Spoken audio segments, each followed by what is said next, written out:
Daily Words of God. Mankind, so profoundly corrupted by Satan, knows not that there is a God, and has stopped worshiping God.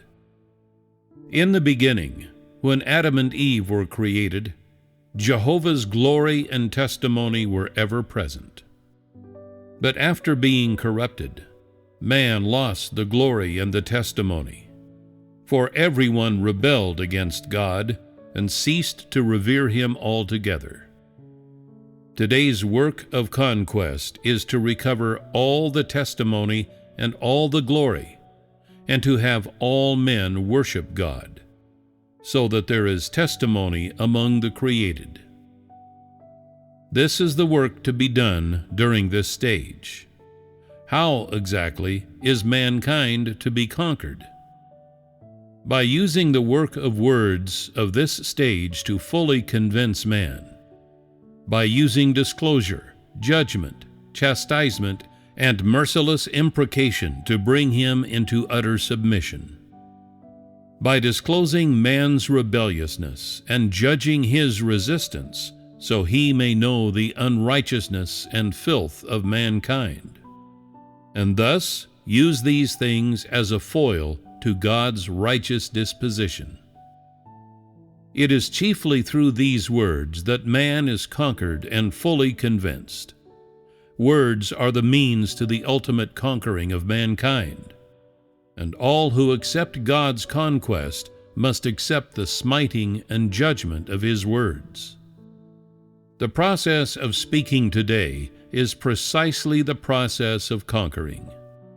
And just how should people cooperate? By knowing how to eat and drink these words, and achieving an understanding of them. As to how people are conquered, this is not something they can do by themselves. All you can do is, through eating and drinking these words, to come to know your corruption and filth, your rebelliousness and your unrighteousness, and fall down before God. If, after grasping God's will, you are able to put it into practice, and if you have visions and are able to completely submit to these words and not make any choices by yourself, then you will have been conquered, and it will have been as a result of these words. Why did mankind lose the testimony?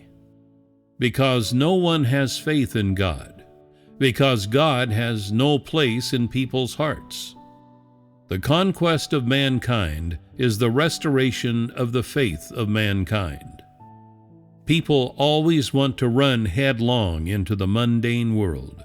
They harbor too many hopes, want too much for their future, and have too many extravagant demands.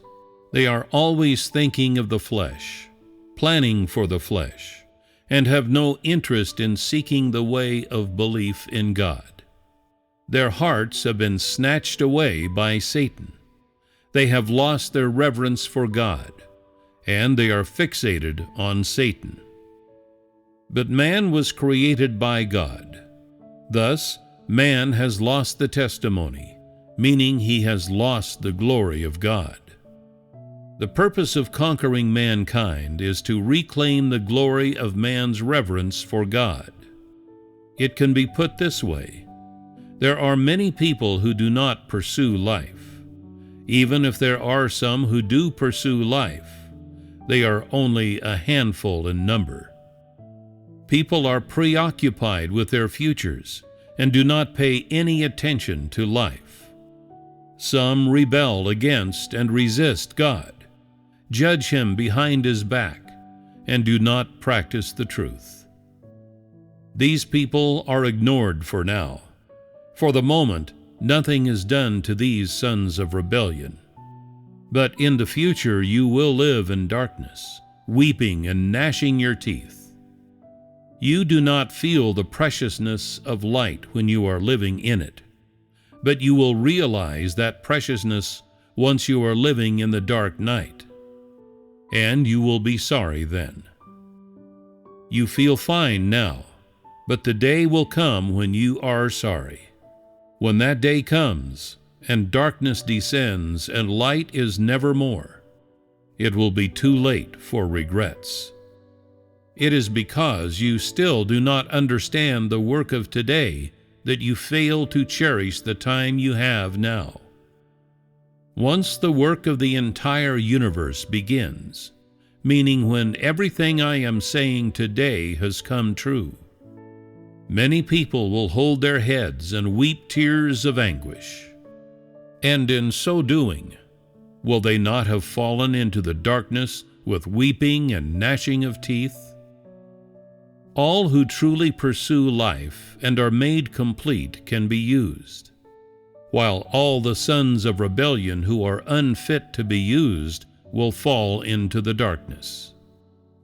They will be bereft of the work of the Holy Spirit and incapable of making sense of anything. Thus will they be racked with sobbing, having been plunged into punishment. If you are well equipped in this phase of work, and you have grown in your life, then you are fit to be used. If you are ill-equipped, then even if you are summoned for the next phase of work, you will be unfit for use. At this point, you will not have another chance, even if you wish to equip yourself. God will have left. Where could you go to find the kind of opportunity that is before you now? Where could you go to receive exercise that is personally provided by God? By then, God will not be personally speaking or giving His voice. All you will be able to do is read the things that today are being spoken. How will understanding come easily then?